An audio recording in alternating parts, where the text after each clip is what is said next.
تو یہ 3 قسمیں تھیں. اب رہی بدعت سیئہ جو پوری بدعت ہے، اس کی تعریف یہ ہے کہ جو اسلام کے خلاف ہو یا کسی سنت کو مٹانے والی ہو اس کو کہتے ہیں بدعت سیئہ.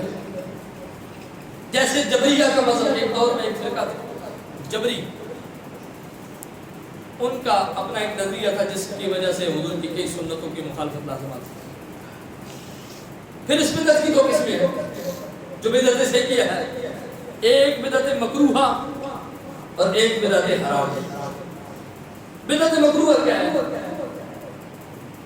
کہ فخر کے لیے، یہ میں اپنی طرف سے نہیں کہہ رہا، فتاوی شامی کے اندر صاحب فتاوی شامی نے یہ بات لکھی ہے کہ فخر کے لیے، عبادت سمجھ کر نہیں، ثواب سمجھ کر نہیں، فخر کے لیے، تکبر کے لیے، دکھانے کے لیے مسجدوں کو جو ہے وہ زیب و زینت دینا، ان کو سجانا، سنوارنا، بناؤ سنگار کرنا دکھاوے کے لیے، یہ بدعت ہے اور یہ بدعت مکروہ ہے.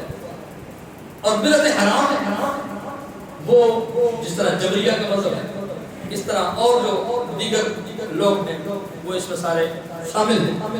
اب حضور کریم نبی صلی اللہ علیہ وسلم کی حدیث سے یہ پتہ چلتا ہے کہ ہر بدعت گمراہی نہیں ہے.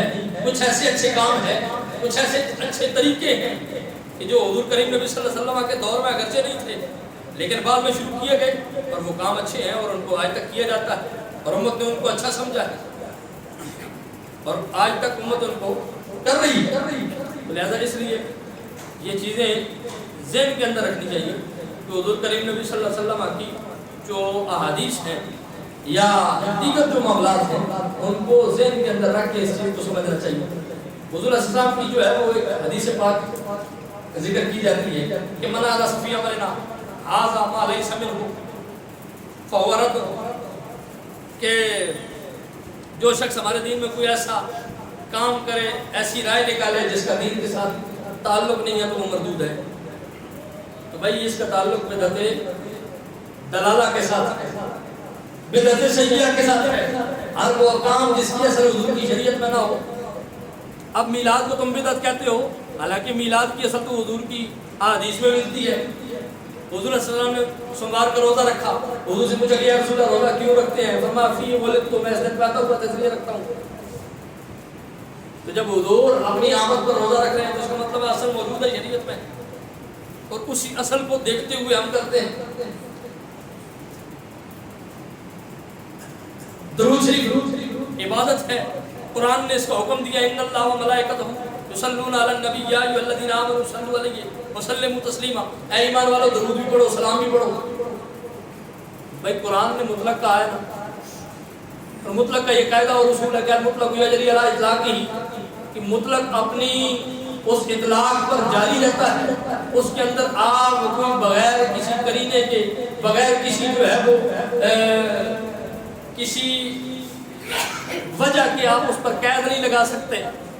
جب قرآن نے کہا کہ اے ایمان والو اللہ اور اس کے فرشتے مصطفیٰ کی ذات پر درود پڑھتے ہیں، اے ایمان والو تم بھی مصطفیٰ کی ذات پر درود بھیجا کرو، سلام بھیجا کرو. قرآن نے کوئی وقت بتایا ہے کہ فجر کے ٹائم نہیں پڑھنا، ظہر کے ٹائم نہیں پڑھنا، عصر ٹائم پڑھ لینا، مغرب یا عشاء کے ٹائم نہیں پڑھنا؟ بھائی جن کے ٹائم شریعت میں بتانے تھے تو نوافل تک بتایا کہ اس نماز سے پہلے نفل نہیں پڑھنے، اس نماز کے بعد نفل نہیں پڑھنے. جن چیزوں سے شریعت نے منع کیا کرنا تھا بتا دیا کہ خنزیر نہیں کھانا، کتا نہیں کھانا، فلاں نہیں کھانا، فلاں نہیں کھانا. جن کا حلال کرنا تھا حلال کر دیا، جن کا حرام کرنا تھا حرام کر دیا. جب قرآن کہتا ہے کہ مصطفیٰ کی ذات پر درود بھیجو، رب بھی بھیجتا ہے، فرشتے بھی بھیجتے ہیں، تو اس نے جب وقت کوئی نہیں بتایا تو پھر آپ اور میں کون ہوتے ہیں کہ یہ کہ جی اذان سے پہلے نہیں پڑھ سکتے، اذان کے بعد نہیں پڑھ سکتے، فجر کی نماز کے بعد درود شریف نہیں پڑھا جا سکتا، عصر کے بعد نہیں پڑھ سکتے. بھائی جب اللہ اور اس کے رسول نے منع نہیں کیا تو تو اور میں کون ہوتے ہیں منع کرنے والے؟ پھر دوسری بات، قرآن نے کتنی آسانی پیدا کر دی حضور کی امت کے لیے. وقت مقرر نہیں کیا، جب جہاں جس وقت دل چاہے اس حالت میں ہو کہ پڑھ سکتے ہو تو مصطفیٰ کی ذات پر درود پڑھو. دوسرا قرآن نے سیدھا متعین نہیں کیا کہ صلی اللہ علیہ حبیبہ وآلہ وصحبہ وسلم پڑھنا ہے. قرآن نے یہ نہیں کہا کہ اللہم صلی علی سیدنا و مولانا محمد صاحب التاج والمعراج پڑھنا ہے. قرآن نے یہ نہیں کہا کہ الصلاۃ والسلام علیک یا رسول اللہ وعلی آلک و اصحابک یا حبیب اللہ پڑھنا ہے. قرآن نے یہ نہیں کہا کہ اللہم صلی علی محمد وعلی آل محمد کما صلیت علی ابراہیم وعلی آل ابراہیم یہ پڑھنا ہے. قرآن نے کسی درود کے صیغے کو متعین نہیں کیا اور صیغہ نہ متعین کر کے بھی یہ بتا دیا کہ جس وقت چاہے اس وقت پڑھ سکتے ہو، جس صیغے کے ساتھ چاہے اس صیغے کے ساتھ. اس لیے ہر صیغے کے ساتھ درود شریف پڑھنا جائز ہے. ہر وقت جب بھی آپ کے پاس موقع ہو آپ پڑھ سکتے ہو درود شریف پڑھنا.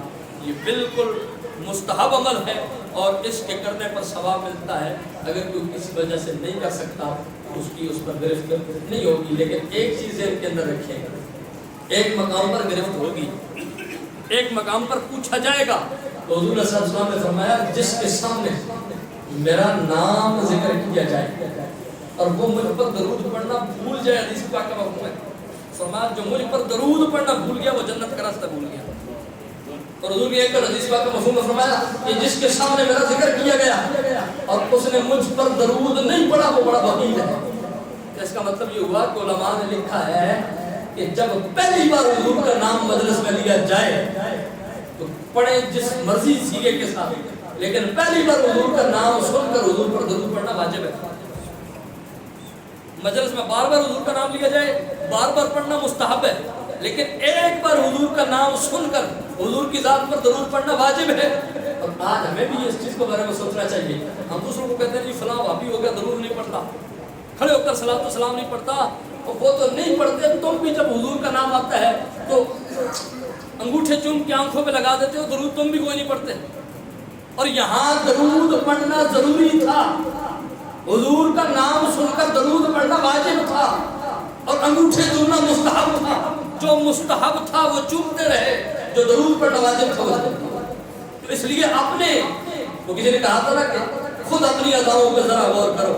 ہم عرض کریں گے تو شکایت ہوگی کہ یہ بھی دیکھو کہ وہ تو نہیں پڑھتے، ان کے مقدر کی بات ہے. جب رب نے تمہارے مقدر میں لکھ دیا کہ تم مستحب نہیں چھوڑتے، جب مستحب نہیں چھوڑتے تو پھر واجب کو بھی اہمیت دو.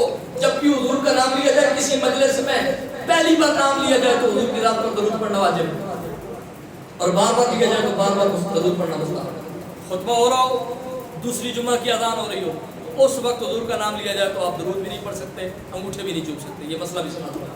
اور اس کے ساتھ ساتھ ایک اور یہ بات ذہن کے اندر رکھیں کہ حضور کریم نبی صلی اللہ علیہ وسلم کا کوئی بندہ نام لکھتا ہے محمد یا رسول اللہ یا حضور نبی اکرم صلی اللہ علیہ وسلم یا جو بھی حضور کے نام ہے، حضور کے اسماء گرامی ہے، صفاتی ہے، ذاتی نام ہے، جب بھی نام لکھتا ہے تو پہلی بار نام محمد، احمد، جو بھی نام ہے صفاتی ہو یا ذاتی ہو، اس کے ساتھ پورا صلی اللہ علیہ وآلہ وسلم لکھنا یہ واجب ہے. اور پھر آگے علماء نے اس سے بڑی سختی سے منع فرمایا ہے، بڑی سختی سے منع فرمایا ہے کہ یہ لوگ صلی اللہ علیہ وآلہ وسلم پر صرف صاد لکھ دیتے ہیں، رضی اللہ تعالیٰ عنہ پر صرف رے داد لکھ دیتے ہیں، رحمت اللہ تعالیٰ علیہ پر صرف رے ہے لکھ دیتے ہیں، اور جو ہے وہ علیہ السلام پہ عین صرف لکھ دیا جاتا ہے. اس سے علماء نے بڑی سختی سے منع فرمایا ہے. باقی چیزیں بعد کی بات ہے، لیکن درود آدھا نہیں لکھنا چاہیے، نہ صاد لکھنا چاہیے، نہ سلام جو لکھتے ہیں صاد لام عین میم یہ بھی نہیں لکھنا چاہیے. صلی اللہ علیہ وآلہ وسلم جب بھی حضور کا نام ہے پورا درود پڑھے، پورا لکھے. اور صلی اللہ علیہ وسلم بات اب آپ پڑھتے ہیں، وآلہ کو بھی چھوڑنا یہ آدھا درود ہے. حدیث کا مفہوم ہے کہ حضور نے فرمایا مجھ پر دم کٹا درود نہ پڑھو، مجھ پر کاٹ کے درود نہ پڑھو، صلی اللہ علیہ وآلہ وسلم پڑھو تو بھی ٹھیک ہے، اور اگر ساتھ صحابہ کو شامل کر لو اور زیادہ کرو. لیکن آل کو شامل کرنا یہ انتہائی ضروری ہو رہا ہے، اس کے بغیر درود مکمل ہی نہیں ہوتا. جب قرآن میں جب نماز کے اندر درود پڑھتے ہو تو کیا حال کو چھوڑ دیتے ہو؟ چھوڑ کے دیکھو. جب وہاں نہیں چھوڑا جا سکتا تو نماز کے بعد بھی وہی احکامات ہیں.